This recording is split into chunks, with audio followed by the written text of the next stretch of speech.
नमस्कार साथियों।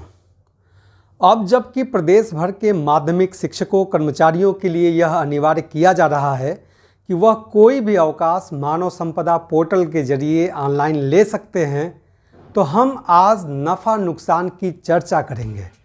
हम यह चर्चा करेंगे कि यह कैसे शिक्षक कर्मचारियों के लिए लाभप्रद है। आइए हम सभी चर्चा करते हैं कि मानव संपदा के कारण हम सभी को क्या लाभ होने वाले हैं। जैसा कि हम सभी अवगत हैं कि उत्तर प्रदेश के अशासकीय सहायता प्राप्त माध्यमिक विद्यालयों में आकस्मिक अवकाश की गणना के लिए जो कैलेंडर ईयर का उपयोग किया जाता है, कहीं कहीं जनवरी से दिसंबर है, तो कहीं अप्रैल से मार्च है, तो कहीं जुलाई से जून है। मतलब एक रूपता है ही नहीं। ऐसा लगता है मानो जहाँ जिसकी जैसी मर्जी वहाँ वैसी ही व्यवस्था।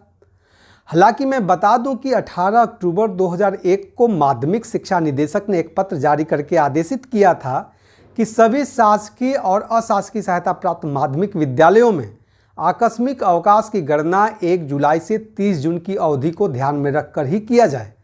हालांकि इसके बावजूद भी बहुतेरे ऐसे विद्यालय हैं जहां इस आदेश का खुलेआम उल्लंघन हो रहा था। कुछ लोग कहते हैं कि बहुत पुराना आदेश है, तो मैं आप सभी को बता दूं कि पुराना आदेश तब तक मान्य होता है जब तक उस संदर्भ में कोई नया आदेश नहीं आ जाता, और इसको लेकर के नया आदेश कभी आया ही नहीं। आकस्मिक अवकाश की गणना की अवधि के संदर्भ में 2001 में जारी आदेश ही अंतिम आदेश है। लेकिन इसी बीच 15 अक्टूबर 2014 को एक शासनादेश आया और शैक्षिक सत्र 1 अप्रैल से 31 मार्च निर्धारित कर दी गई, और इस शैक्षिक सत्र को देखते हुए आकस्मिक अवकाश की गणना के लिए अवधि निर्धारण के संदर्भ में कोई आदेश नहीं आया, और उसके बाद एक भ्रम की स्थिति है।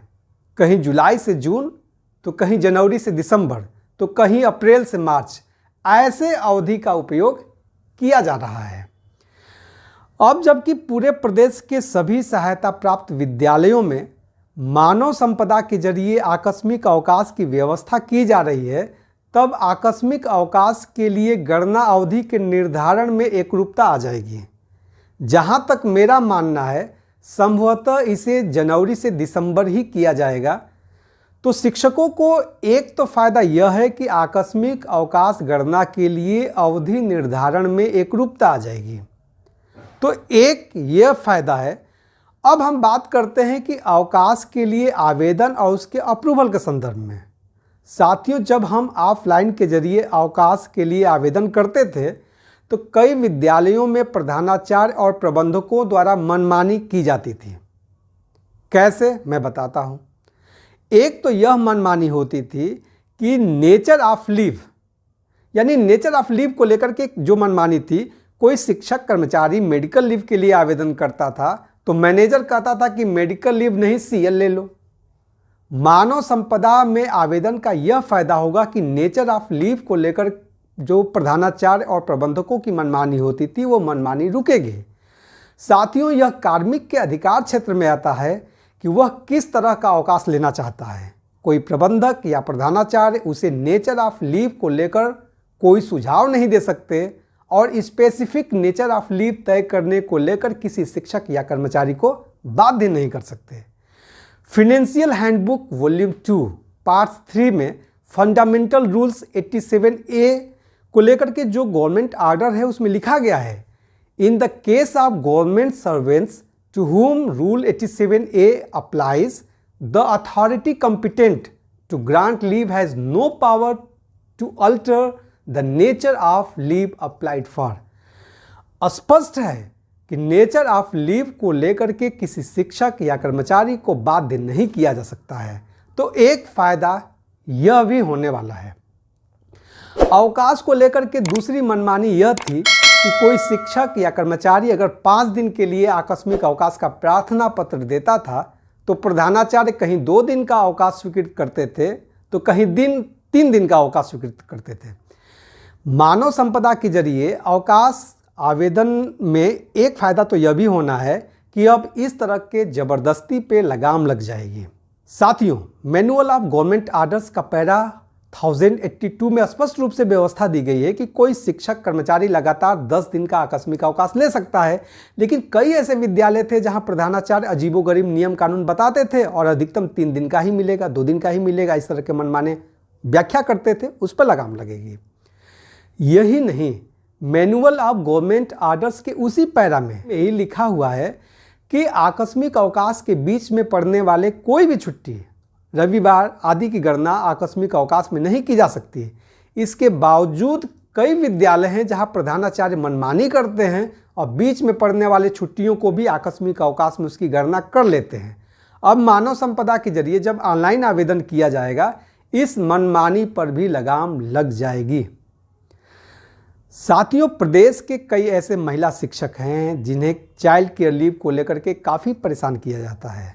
महिला शिक्षक 3 महीने के लिए अवकाश का प्रार्थना पत्र देंगी तो प्रबंधक कहता है कि 15 दिन का सैंक्शन कर दूंगा, 1 महीने का कर दूंगा। तो अब इस तरह जो वो मनमानी करते हैं उस पर लगाम लग जाएगी।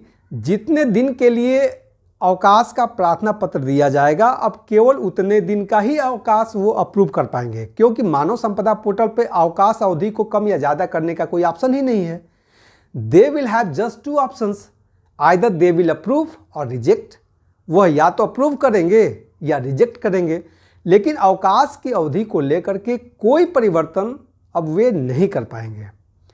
साथियों, बाल्य देखभाल अवकाश को लेकर के एक बात मुझे और बतानी है कि कई ऐसे प्रबंधक थे जो बाल्य देखभाल अवकाश स्वीकृत ही नहीं करते थे, जबकि इस संदर्भ में 29 नवंबर 2016 को माध्यमिक शिक्षा निदेशक ने पत्र जारी कर स्पष्ट रूप से आदेश दिया है कि प्रसूति अवकाश और बाल्य देखभाल अवकाश स्वीकृत करने में किसी तरह की कोई लापरवाही नहीं होनी चाहिए। माध्यमिक शिक्षा निदेशक के उस पत्र में यह भी कहा गया था कि बाल्य देखभाल अवकाश के संदर्भ में संस्था में कुल जनशक्ति के सापेक्ष 25% से कम शिक्षक ने बाल्य देखभाल अवकाश के लिए प्रार्थना पत्र दिया है, तो अनिवार्य रूप से उनके बाल्य देखभाल अवकाश स्वीकृत किए जाएं। यानी अगर किसी विद्यालय में 16 शिक्षक हैं तो एक साथ 4 महिला शिक्षक CCL पर जा सकती हैं। इसके बावजूद भी जगह जगह भिन्न भिन्न संस्थाओं के प्रबंधक मनमानी किया करते थे और अवकाश अप्रूव नहीं करते थे। लेकिन अब मानव संपदा पर इस तरह की मनमानी पर रोक लगेगा। साथियों, प्रबंधक के पास 2 विकल्प हैं, या तो वो अप्रूव करेंगे या रिजेक्ट करेंगे। अगर रिजेक्ट करते हैं तो उनको कारण बताना पड़ेगा और कारण वाजिब होने चाहिए। गैर वाजिब कारण देने पर अब उनके खिलाफ भी एक्शन लेना आसान हो जाएगा। पहले महिला जब उच्च अधिकारियों के यहाँ महिला आयोग के पास या मानवाधिकार आयोग में शिकायत दर्ज करती थी तो प्रबंधक कह देता था कि इनका कभी आवेदन ही नहीं मिला। अब जब सब कुछ ऑनलाइन हो जाएगा तो यह बहाना नहीं चलेगा और 29 नवंबर 2016 के आदेश का पालन करना पड़ेगा उन्हें। अगर कार्यरत शिक्षकों के सापेक्ष 25% से कम महिला शिक्षक बाल्य देखभाल के लिए आवेदन करते हैं तो उन्हें अप्रूव करना ही पड़ेगा। साथियों, कई बार ऐसा होता था कि दुर्भावना से प्रिंसिपल या प्रबंधक अवकाश के लिए दिए गए प्रार्थना पत्र को छुपा देते थे और शिक्षक कर्मचारी को अनुपस्थित दिखा करके उन्हें अनावश्यक रूप से परेशान करते थे, प्रताड़ित करते थे। अब इस पर रोक लग जाएगी, क्योंकि जब कोई शिक्षक कर्मचारी मानव संपदा के जरिए आवेदन करेगा तो सब कुछ ऑनलाइन दिखेगा। पहले जब कोई शिक्षक अवकाश के लिए प्रार्थना पत्र देता था तब कोई प्रिंसिपल उसे रिसीविंग भी नहीं देता था। अब तो सब ऑनलाइन हो जाएगा। साथियों, आज एक शिक्षक ने मुझे फ़ोन किया। उन्होंने मुझे बताया कि उन्होंने 5 नवंबर से लेकर के 15 नवंबर तक मेडिकल लिया और 16 नवंबर को वह स्कूल ज्वाइन कर लिए।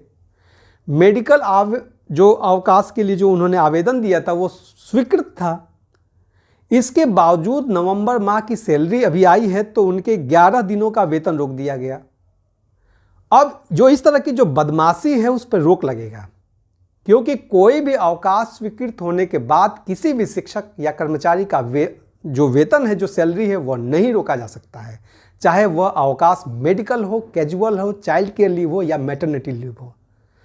तो साथियों, जब कोई शिक्षक ऑफलाइन आवेदन करता था तो आवेदन को कई दफ़ा पेंडिंग रख दी जाती थी।